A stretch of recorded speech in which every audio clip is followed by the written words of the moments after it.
자, 네, 그러면 이제 제가 이어서 말씀드리겠습니다. 일단 저는 이제 커넬학원에서 수학을 가르치고 있는 커넬학원 수학과 윤다빈이라고 합니다. 네, 잘 부탁드립니다. 이제 새로운 학년에 이제 들어와서 2025년에 이제 처음 치룬 이제 중간고사가 이제 끝이 났는데요. 이제 결과에 따라서 이제 만족스러운 분들도 계실 거고, 그러니까 조금 아쉬우신 이제 분들도 계실 것 같아요. 네. 이제 올해 고등학교 이제 1학년이라면 2022년 이제 개정 교육과정에 들어가게 되면서 완전히 새로운 체제로 이제 학습을 하게 되었죠. 그래서 사실 학교에서도 굉장히 변동성이 많고요. 그래서 학원에서도 예측하기 참 힘든 학년이라고 얘기를 많이 해요. 그래도 이제 어떻게 이제 커넬에서는 대비를 할까에 대해서 이제 초점을 맞춰서 설명을 드리겠습니다. 자, 그래서 이제 크게 바뀌고 있는 이 과정 속에서 우리는 이제 어떻게 대비를 할 것인가에 대해서 얘기를 해 보겠습니다.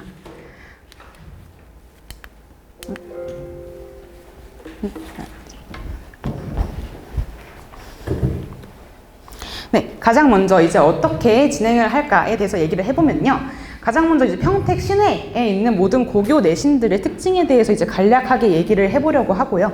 그리고 학교별로 이제 2025년 시험이 어떻게 나왔는가, 이제 그걸 분석을 해야지 기말고사에는 어떤 방향성으로 진행을 할지를 알 수 있기 때문에 그거에 대해서 이제 간략히 언급을 해보고요. 그래서 커넬에서는 이제 어떻게 대비를 했었고, 기말 대비는 그럼 어떤 방향으로 해야 되겠다에 대해서 한번 얘기를 해보겠습니다.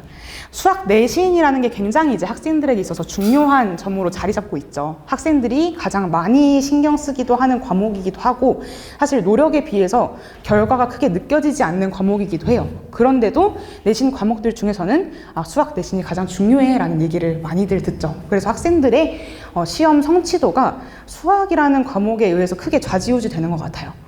그래서 이제 가장 신경 쓰는 과목 중 하나가 수학이다 보니까 굉장히 다루기 까다로운 과목이기도 하고요.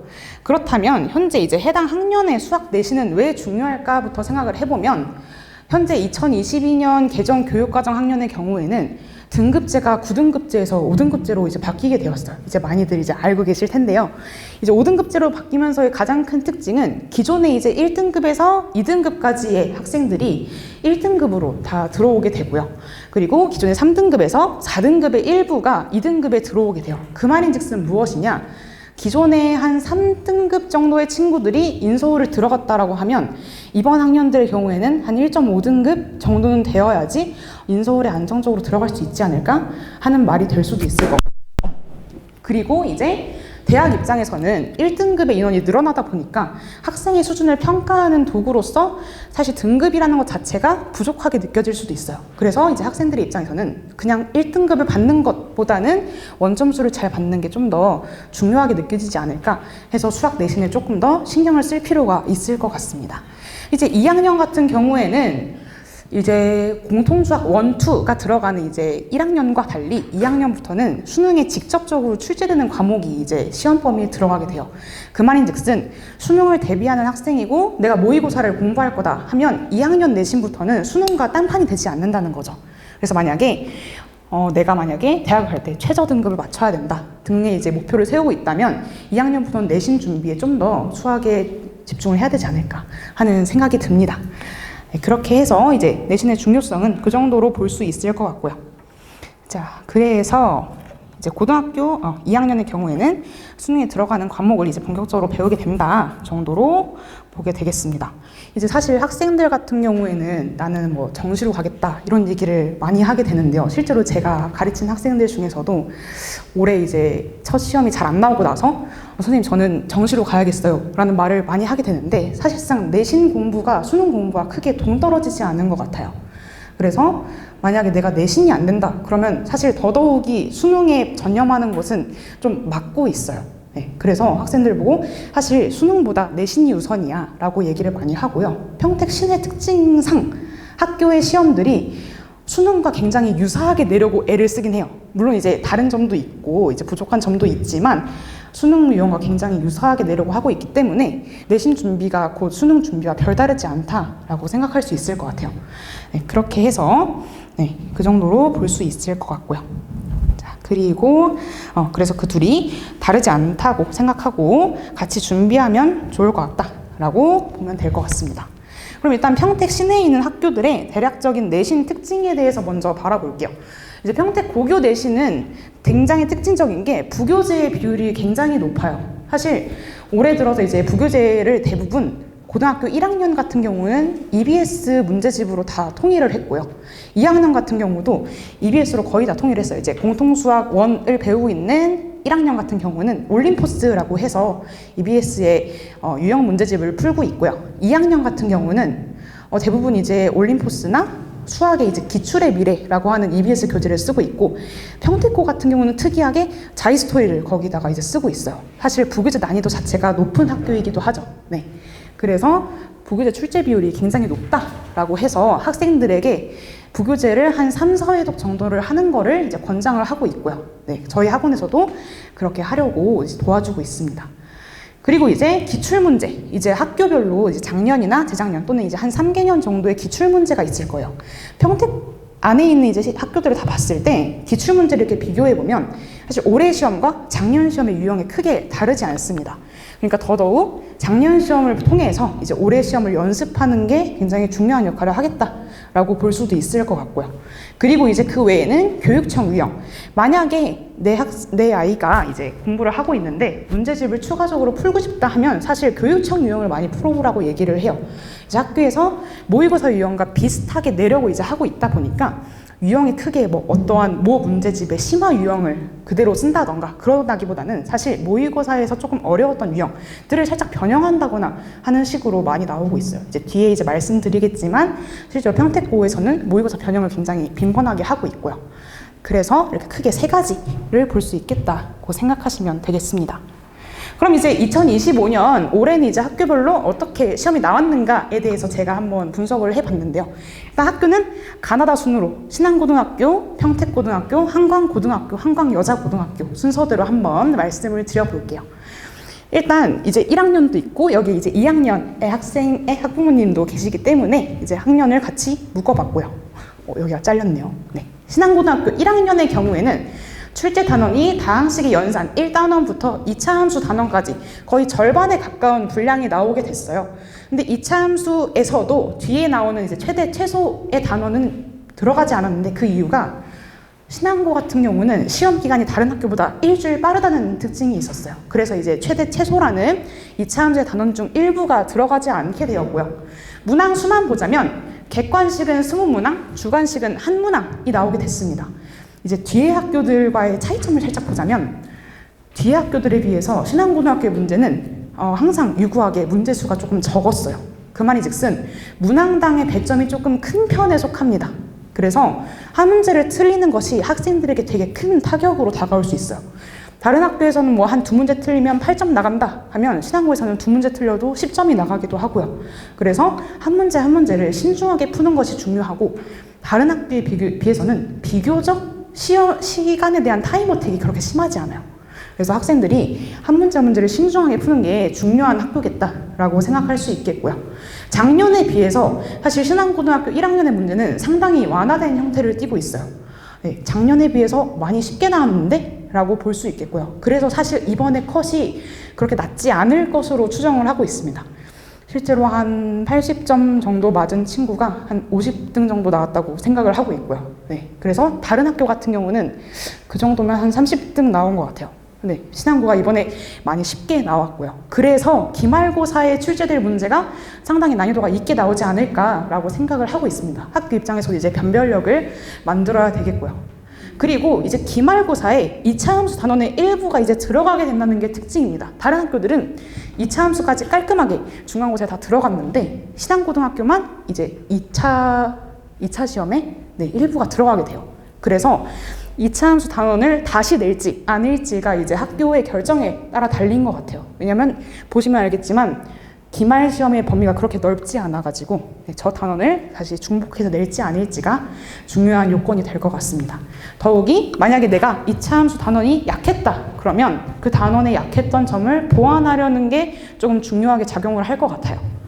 그리고 이제 학생들의 경우에 이제 뒤에 서술형이 한 문제가 나오게 됐는데 선생님이 이제 수업을 하시기 전에 서술형 난이도가 배점이 8점이야. 이래서 이제 학생들에게 겁을 줬나 봐요. 근데 신학문은 유구하게 서술형 난이도가 낮게 나오고 있습니다. 그래서 이제 학생들에게 너희가 만약 시간이 부족하면 객관식을 풀 게 아니라 서술형을 먼저 풀어 라고 얘기를 했었고, 실제로 이제 뒤에 먼저 풀고 온 학생들은 배점이 조금 높게 나왔던 것 같아요. 그래서 이 점도 이제 학생들이 잘 알고 있으면 좋겠다라는 생각이 듭니다. 2학년의 경우에는 수원과 확률과 통계라는 단원이 이제 들어가게 되었고요. 뒤에 이제 설명을 드리겠지만 학교들 중에서 평택에 있는 학교들 중 대부분의 학교는 수원을 1학기에 수투를 2학기 때 보게 됩니다. 그리고 1년 동안 확률과 통계를 나눠서 진도를 나가게 돼요. 이거에 예외가 되는 학교가 뒤에 나올 이제 평택고등학교가 되겠고요. 평택고등학교 같은 경우는 수원과 수투를 1학기에 다 나가게 되고요. 3학년 과목이었던 미적분이 2학기에 내려와서 이제 배우게 돼요. 이제 2022년 개정교육과정 학생들을 기준으로는 대수 과목이 이제 수원이고 미적분 1이 수2 과목에 해당이 되는데요. 이제 대수와 미적분 1까지를 아마 1학기에 다 나가게 되고 미적분 2에 해당하는 내용이 2학기에 내려온다고 생각하시면 될 것 같아요. 그래서 3학년 때는 올해 선택 과목인 기하나 확통 같은 걸 배우게 되고요. 그래서 평택고등학교 2학년이 될 학생들은 조금 선행을 좀 미리 나가놓을 필요가 있지 않을까 하고 이제 말씀을 드리고 싶습니다. 이제 다시 돌아와서 신안고등학교 얘기를 마저 하자면요. 문항수는 이제 객관식 17문항, 단답형 3문항으로 이제 출제가 되었고요.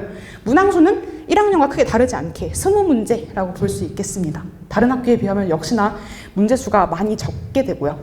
그리고 2학년의 경우에는 사실 평택고등학교 안에 있는 이제 고등학교의 특징이 1학년 시험까지는 부교재 출제를 그렇게 체감하기가 쉽지 않아요. 왜냐하면 부교재 유형들의 대부분이 기본적인 유형 문제에서 나오는 유형들이 대부분 이제 출제가 되고 그걸 이제 변형해서 나오다 보니까 학생들 입장에서는 부교재 비율 반영이 안 된 것 같은데 했는데 실제로 유형을 다 분석해보면 부교재 비율이 정말 한 70%, 80% 라고 봐도 무방할 정도로 많아요.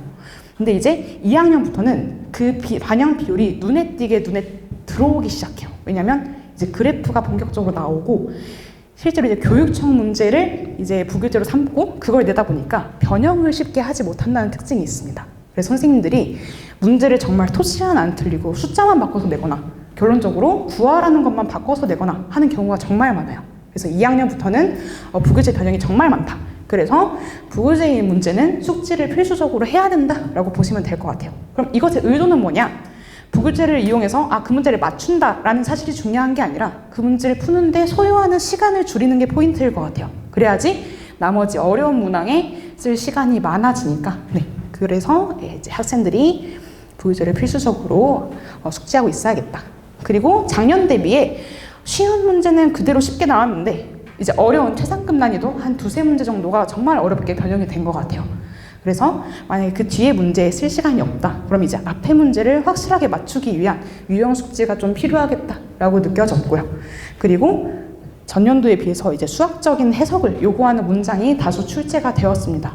그래프적으로 바라본다거나 어떠한 문장이 있으면 그거를 실제로 그래프에 그려야 된다는 문제가 많이 나온다거나. 그래서 사실 함수랑 관련된 문항과 조금 어려움을 느끼는 학생들은 문제에 접근하기가 좀 어려웠을 것 같아요. 그래서 만약에 신안고등학교를 지망하고 있다 그러면 어떠한 함수의 그래프를 실제로 그려보는 연습에 좀 더 치중을 해야 되지 않을까 하는 생각이 듭니다. 그럼 넘어가서 신안고등학교 다음으로 평택고등학교로 넘어가 보겠습니다.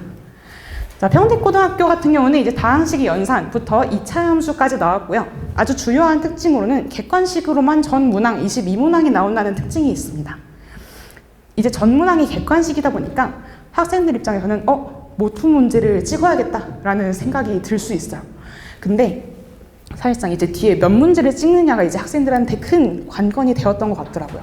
거기서 이제 어느 정도 운이 작용하기도 하고 이제 몇 문제를 풀었느냐, 몇 문제를 찍었느냐에 이제 큰 영향을 미쳤던 것 중에 하나가 평택고등학교의 문제는 일단 풀이 과정이 짧지가 않아요.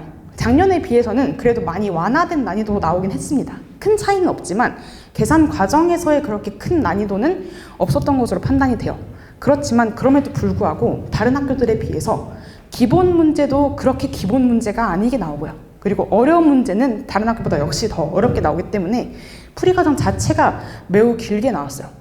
그리고 앞에 있는 한 16번 이전의 문제들에 해당하는 유형 문제들을 제외하고 뒤의 문제들은 아마 부교재의 연관이 전혀 없다고 이제 학생들이 느꼈을 것 같아요. 그럼 중요한 것은 무엇이냐? 보통 평택고등학교의 특징상 한 22번, 19번부터 22번까지 딱 4문항 정도를 1등급 가리기 용도로 많이 출제를 해요. 그래서 그 앞에 문항에서 얼마나 학생들이 시간을 단축하느냐가 중요한 관건이었을 것 같고요.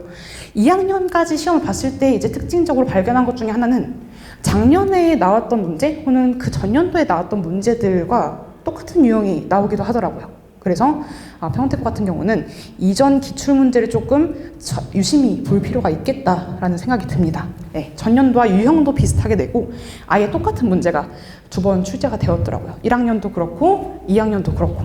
네, 그래서 그걸 통해서 훈련을 해볼 필요가 있지 않을까 하는 생각이 들고요. 2학년 같은 경우는 이제 수원과 수투가 이번 1차 시험 범위가 되었습니다. 아마 기말 시험 범위도 역시 수원과 수투를 보게 될 거고요. 객관식은 총 22문항, 1학년과 동일하게 나오죠. 사실 객관식 22문항이라고 하면 50분 내에 푼다고 했을 때 평균 2분 안에는 풀어야 된다고 하지 않나 하는 계산이 이제 나오게 돼요. 그 말인즉슨 앞에서 문제 푸는데 시간을 상당히 많이 단축해야 된다는 얘기가 되고요. 2학년 같은 경우에는 이제 본격적으로 수원, 수투, 즉 수능에 나오는 과목이 나오게 되면서 모의고사와 굉장히 유형이 유사해지기 시작합니다. 실제로 평택고에서 이번 1등급 가르기용으로 냈을 것 같은 문제, 즉 마지막 문제인 22번 문항의 경우에는 수능 원성에 있던 문제를 그대로 냈더라고요. 네, 숫자만 변형해서 낸 것을 이제 파악을 할 수가 있었고요. 전년도와 역시 유형은 비슷하게 냈고 부교재 반영 비율이 굉장히 높아요. 근데 애초에 부교재 자체가 아까 말씀드렸다시피 기출의 미래와 자이스토리를 쓰고 있고요. 자이스토리는 아마 들어보셔서 아시겠지만 난이도가 상당한 문제집에 해당을 합니다. 실제로 이제 모의고사 기출 문제를 모아놓고 있고 기출의 미래 역시 쉬운 문제집은 아니에요. 네. 이제 수능에서 나오는 실제 이제 4점짜리 문제들을 모아놓은 교재를 사용하고 있고요. 이제 그걸 사용하고 있는 학교가 또 이제 신안고도 사용을 하고 있고 그래서 부교재 난이도 자체가 높다 보니까 학생들이 그걸 다 숙지하는 데에도 애를 많이 먹는 것 같더라고요. 네. 그래서 여기에 쏟는 시간을 좀 더 많이 투자해야 되지 않을까. 그리고 이제 2학년으로 진학하고자 하는 학생들의 경우에는 이제 이번 2학년으로 넘어가는 겨울방학이 가장 중요한 시간이 될 것 같아요. 네. 그 시간에 선행을 좀 꼼꼼히 나가둘 필요가 있지 않을까. 그리고 남들보다는 조금 빠른 선행이 조금 필요할 것 같다라고 생각이 듭니다. 그렇게 해서 볼 수 있을 것 같고요. 이제 그 뒤에는 이제 한강고등학교와 한강여자고등학교가 나오게 됩니다. 사실 이 두 학교는 문제 유형이 굉장히 비슷하고 시험 범위, 문제 수, 유형, 난이도 자체가 그냥 유사하다고 보시면 될 것 같아요. 이제 출제 단원은 역시나 다항식 연산부터 2차 함수까지 나오게 되었고요. 문항 수는 객관식 23문항 그리고 논술형 2문항으로 해서 평택 시내에서 가장 많은 문항 수를 가지고 있습니다. 사실 문항수가 많다 보니까 가장 어려운 난이도의 문제는 존재하지 않아요. 네. 정말 뭐 평고나 앞에 있는 신안고에서 나오는 가장 마지막 문제인 한 2문제, 4문제에 해당하는 최상위급 난이도가 없다. 대신에 문항수가 굉장히 많기 때문에 학생들이 시간 안배를 어떻게 하느냐가 중요한 요인이 될 것 같아요. 이제 한 문제 내에 평균 2분이라는 시간 안에 풀어야 된다는 강박감이 조금 있을 수도 있고요. 앞에 좀 비교적 쉬운 문제에서 시간을 단축하고 뒤에 어려운 문제에 투자할 수 있게 하는 것이 필요할 것 같습니다. 그리고 역시나 여기도 이제 논술형이 나오지만 논술형의 난이도가 낮아요. 그래서 학생들이 만약에 시간이 부족하다 그러면 논술형으로 넘어가서 문제를 풀고 다시 돌아오는 등의 훈련도 필요할 것 같고요. 그리고 부교재 유형과 굉장히 유사한 유형이 많이 나와요. 왜냐면 시험 문제 자체가 그렇게 난이도가 높지 않기 때문에 기본 그냥 시중 문제집에서도 볼 수 있을 법한 그냥 기본적인 유형 문제가 많이 나옵니다. 그래서 사실 부교재를 잘 풀고 숙지하고 그 유형에 익숙해져 있다면 시험 자체의 난이도는 그렇게 크게 높게 느껴지지 않을 것 같아요. 네. 자, 2학년의 경우에는 역시 마찬가지로 수원과 확률과 통계가 나오게 됐고요. 역시 객관식 23문항, 논술형 2문항. 이제 학년이 올라가도 문항수는 그대로 유지가 되는 걸 보고 있습니다. 그래서 사실 학년이 올라가다 보니까 문제 푸는 시간은 조금 더 걸리게 되는데 문항수는 1학년이랑 동일하게 유지가 되고 있죠.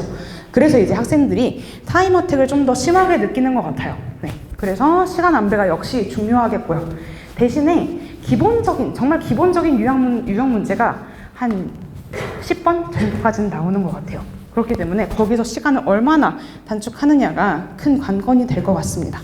역시나 논술형 문제 난이도는 낮게 나오고 있고요. 한강여자고등학교는 사실 한강고등학교와 유형은 굉장히 비슷합니다.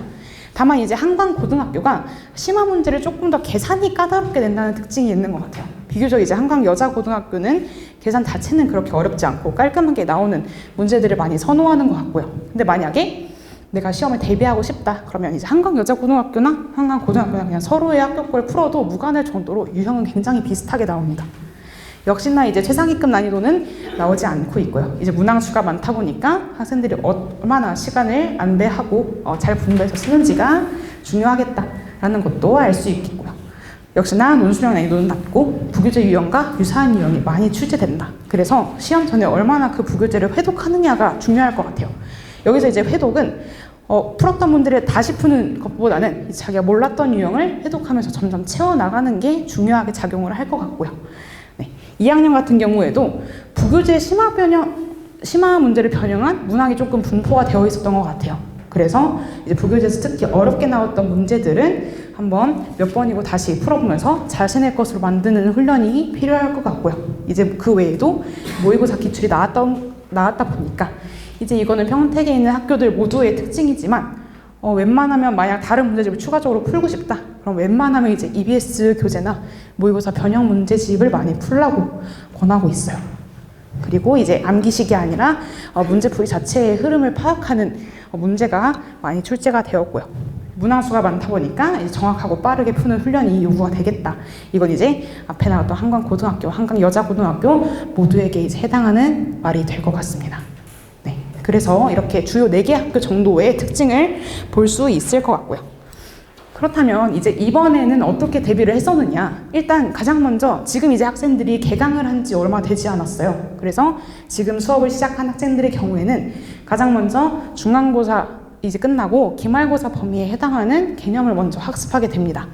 그리고 나서 이제 유형별로 문제를 제가 풀이해 주게 되면 그 해당 유형에 해당하는 문제들을 이제 집에 가서 풀어오고 다음 수업 시간 때 이제 앞 시간에 학생들에게 질문을 받아가지고 다시 피드백을 하고 하는 작업을 이제 반복하고 있고요. 이게 얼추 됐다라고 이제 되면 학생들별로 부교재가 다 다르기 때문에 각자 이제 개인 맞춤형으로 부교재를 회독을 하고 있어요. 그래서 한 3회독에서 4회독 정도를 권장하고 있고요. 그걸 이제 학원에서 도와주고 있고요. 그 외에 학생들별로 나는 조금 더 심화 유형을 풀고 싶어, 아니면 우리 학교는 시험이 조금 어려워 하는 학생들은 추가적으로 제가 프린트를 줘서 이제 학생들이 풀 수 있게 하고 있고요. 이제 그것까지 다 끝났다, 정말 시험 직전이 되었다 하는 학생들은 이제 평택 엔제라고 해서 평택 시내에 있는 학교들 주요 한 5개, 6개 정도의 학교를 모아가지고 기출문제를 모아놓은 문제집을 주고 있어요. 그래서 그걸 한번 풀어본 뒤에 자기 학교들의 기출을 풀이하는 과정을 거치고 있습니다. 이 과정에서는 실전적인 연습이 매우 중요하다고 생각을 해요. 그래서 실제로 50분이라고 시간을 재어놓고 이제 실제로 시험에 하면 어떻게 풀어야 될지, 어떻게 문제를 풀고 뒤에 문제를 언제 풀고 다시 돌아와야 될지 등등을 이제 연습을 하면서 문제를 풀고 있습니다. 그렇다면 이렇게 2025년 중간고사를 끝난 뒤에 학생들은 어떻게 이제 대비를 해야 될까? 그리고 학원에서는 어떻게 대비를 시키면 좋을까를 마지막으로 한번 얘기를 해보겠습니다. 시험 직전에 어떻게 학생들을 대비하면 좋을까? 이건 마찬가지로 학원에서 학생들을 연습시켜야 되는 항목이기도 해요. 그래서 저희는 이렇게 한번 해보려고 합니다. 일단 기본 유형 문제는 자연스럽게 풀릴 수 있도록 학생들이 반복을 해야 돼요. 실제로 저희가 이제 학원에서 교재를 직접 제작을 하고 있고요. 그 교재에 있는 유형이 굉장히 넓은 범위의 유형을 다루고 있어요. 그렇다 보니까 자기가 어떤 유형에 약하고 어떤 유형에 강하고 이 문제는 왜 못 풀겠고 등을 이제 학생들별로 잘 파악을 해서 이제 피드백을 해야 되겠다라는 생각이 들고요. 그리고 이제 문제를 암기하는 것이 아니라 왜 이렇게 풀어야 하는가에 집중을 할 필요가 있을 것 같아요. 이제 고등학교 2학년으로 넘어가면서는 더욱 중요해질 과정 중에 하나인데요. 학생들의 경우에는 이제 선생님께 이제 질문을 드리고 나서 풀이 과정을 적어놓고 나면 동그라미를 치는 학생들이 있어요. 이제 자기가 이 문제는 완벽히 이해했다라고 생각하는 경우가 정말 많더라고요. 근데 막상 그렇게 동그라미 다 치고 넘어갔던 문제들을 다시 틀려서 오는 학생들을 보면 저도 참 마음이 아프더라고요. 이거 분명 너가 풀었던 문제인데, 그러면 그 학생들은 이 문제를 왜 이렇게 풀어야 되는가가 전혀 숙지되지 않은 거겠죠. 이제 그런 거에 좀 더 학생들 스스로도 조금 더 솔직해질 필요가 있을 것 같아요. 이 문제 유형은 사실 잘 모르겠어 하는 거에 이제 솔직하게 답변을 해서 아는 문제와 모르는 문제를 분류할 필요가 있겠다라는 생각이 듭니다. 사실 제가 이제 몇 년 한참 전이긴 하지만 제가 이제 학교를 다닐 당시에 수학을 잘하고 싶다는 마음에 선생님께 물어본 적이 있었어요. 선생님, 혹시 수학을 잘하려면 어떻게 공부를 해야지 시험을 잘 볼까요? 이랬더니 선생님이 해주신 말씀이, 제가 그 당시 이제 풀던 문제집에 답지를 읽으라고 하시더라고요. 그래서 그냥 그 답지를 펼쳐놓고 그냥 첫 줄부터 끝까지 읽어라고 하시더라고요. 그래서 아니, 문제를 풀어야지 왜 답지를 보라고 하시지 싶어서 여쭤봤더니 그 문제를 답지가 어떻게 푸는지를 한 줄 한 줄마다 이제 코멘트를 달라고 하시더라고요. 예를 들어서 첫 줄에서 어떤 식이 있고 얘를 정리하면 얘가 나와 라고 넘어갔으면 왜 이렇게 정리했을까에 대한 저만의 이제 코멘트를 달라고 말씀을 하시더라고요. 그래서 이제 문제를 풀 때 중요한 건 이 문제를 그냥 이렇게 풀면 된다 라기보다는 왜 이렇게 풀어야 되지? 라는 이제 스스로의 질문을 하는 게 굉장히 중요한 것 같아요. 저도 실제로 그렇게 해서 성적이 많이 올랐던 사례가 있고요. 그래서 제 이제 학생들에게도 만약에 이 문제를 정말 모르겠어, 그러면 답지를 펴놓고 얘가 왜 이렇게 풀었을지 한번 스스로 생각을 해봐 라는 얘기를 많이 했던 것 같아요. 네. 그래서 이제 문제 풀이를 왜 이렇게 하는가, 그래서 이제 말씀드리고 싶은 거는 이제 수학을 이제 조금 잘하는 학생들의 경우에는 심화 문제집을 많이 풀고 싶어 해요. 그래서 만약 자기가 뭐 센이나 이제 많이 푸는 마플이나 뭐 RPM 같은 문제집은 다 끝났어, 이 정도 유형은 괜찮을 것 같아, 그러면 어떤 문제집을 풀어야 좋을까요? 또는 몇 개의 문제집을 풀어야 될까요? 라는 얘기를 많이 하는 것 같아요. 그럴 때 이제 가장 먼저 추천하는 게 자이스토리 또는 마더텅 또는 이제 2학년들이 쓰는 뭐 수능 특강이라던가 그런 유형 EBS의 교재들을 많이 추천을 하고요. 그게 아니고 그거 말고도 하나 더 풀고 싶다 그러면 이제 학생들이 많이 언급하는 것 중에 하나가 뭐 블랙라벨이라던가 뭐 일품이라던가 또는 고쟁이 같은 이제 문제집들을 많이 언급을 하더라고요. 사실 블랙라벨 같은 경우는 문제가 학교에 그대로 잘 출제되지도 않고요. 그리고 문제가 너무 어렵다 보니까 사실 그것보다는 요즘 학생들이 많이 푸는 건 고쟁이를 많이 푸는 것 같아요. 그러면 심화 문제집을 풀더라도 딱 한 권만 풀라고 얘기를 해요. 사실 심화 문제들도 알맹이는 동일하고 그 겉을 포장하고 있는 포장지만 살짝 다를 뿐이지 결국 이제 문제에서 함유하고 있는 주요한 내용은 다 같거든요. 그래서 딱 한 개의 문제집을 정하고 그럼 그 문제집을 그냥 분석한다라고 생각하시면 될 것 같아요. 이 문제는 어떤 흐름으로 풀었고 가장 중요한 건 이 문제를 풀 때 어떤 수학적 개념이 사용이 됐는지 그리고 그 수학적 개념을 왜 사용했는지 등을 이제 학생들이 분석하는 시간을 가지는 게 중요하지 않을까 생각이 듭니다. 그렇게 해서 이제 시험 직전이 되면 본인의 취약 유형을 더 자세히 파악하고 그를 보완하는 노력이 필요할 것 같고요. 시험 직전이 되면 기출문제를 이제 풀이하기 시작할 텐데 학생들별로 그 풀이 시에 실전처럼 풀면서 훈련하는 시간이 필요할 것 같습니다.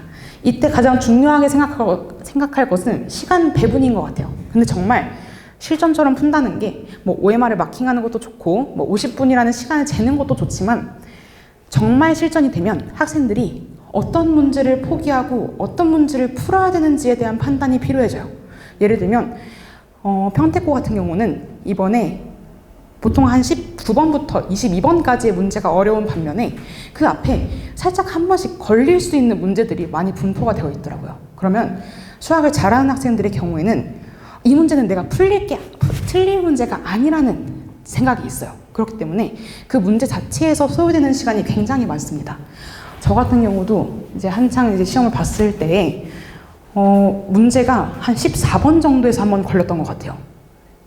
제가 나온 학교의 이제 신앙고를 예시로 들면 20문제의 문제 중에서 14번이면 상당히 앞에 문제에서 걸렸죠. 그래서 이 문제는 내가 지금 못 풀면 안 된다는 생각에 그 문제에서 한 20분을 넘게 소요했던 것 같아요. 그렇다 보니까 뒤에는 연달아서 다 틀리게 되는 현상이 이제 발생을 하게 되죠. 그래서 실전처럼 풀면서 훈련한다는 건 이 문제는 지금 넘어가야 돼. 이따 다시 돌아오자. 같은 훈련도 포함한다고 생각하시면 될 것 같아요. 네. 그리고 실제로 이 문제는 포기해야 돼. 라던가 아니면 그럼 뒤에 갔다 오자. 아니면 논술형을 먼저 풀자. 또는 적어도 13번 푸는데 한 25분이 걸려야 돼. 등등의 이제 시간 안배 연습을 해야 되지 않을까 하는 생각이 들고요. 아마 이번에 학생들의 경우에는 기말고사 연습 직전에 아마 이런 것들을 좀 고려해서 이제 연습을 시키지 않을까 하는 생각이 듭니다. 네, 그래서 이렇게 해서 이제 기말고사 대비 방법까지 이제 설명을 드릴 수 있을 것 같아요. 제가 아까 슬라이드에는 따로 추가를 안 해뒀는데 앞에 선생님께서 그 수업 시간에 관한 얘기를 하시더라고요. 저희 이제 수업 시간 같은 경우에는 시간표를 봐주시면 되게 반이 많이 개설이 되어 있어요. 자, 수학 같은 경우는 1학년의 경우에는 공통수학 연합반, 신앙고반, 중급반, 심화반이라고 되어 있고요. 자, 연합반 같은 경우에는 주 2회반이라고 이해를 하시면 편할 것 같아요. 네, 주 2회로 진행되는 학교들 연합반이고요. 지금 현재는 한광여자고등학교랑 평택고 학생들이 들어가 있어요. 네, 이반 같은 경우에는 저기 밑에 있는 공통수학 중급반이랑 비교하시면 편할 것 같아요. 자, 두 반 다 이제 학교가 믹스되어 있다는 성질이 똑같은데 중급반 같은 경우에는 난이도 자체가 중급이라기보다는 주 1회밖에 수업을 안 하다 보니까 속도감이 조금 있어요. 네, 그래서 이제 그 반의 경우에는 좀 더 빠르게 진도를 나간다던가 아니면 학생들이 이제 개개인으로 해와야 되는 숙제량이 조금 많다고 볼 수 있을 것 같아요. 네, 그런 반이다라는 차이점이 있고요. 이제 신앙고반 같은 경우에는 신앙고반 학생들이 특이하게 금요일과 일요일밖에 학원을 나오지 못해서 이제 따로 반을 개설해준 반이고요. 그리고 공통수학 심화반 같은 경우에는 저희가 이제 어떤 테스트를 보거나 뭐 중간고사 시험 성적을 본다거나 이제 어느 정도 예습이 다 되어 있는 학생들 같은 경우에는 조금 더 심화 있게 진도를 나가기 위해서 따로 개설해둔 반이라고 생각하시면 될 것 같습니다. 만약에 이 반에 자신의 학생을 이제 입반시키고 싶으시다 하시면 아마 카운터에 문의를 해주시거나 저한테 이제 얘기를 해주시면 될 것 같아요. 네, 그렇게 봐주시면 될 것 같고요. 이제 수학 고등학교 2학년 같은 경우에는요.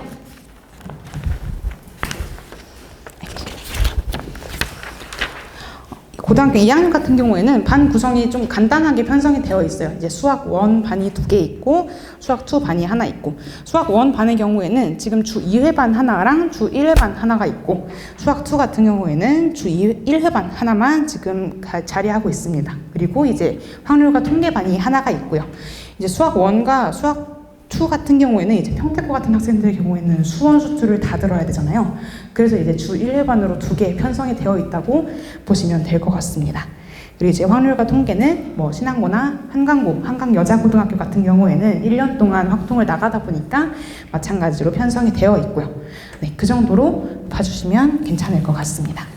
네, 그렇게 하면 발표를 마칠 수 있을 것 같고요. 네, 지금까지 설명을 했던 수학과 윤다빈입니다. 감사합니다.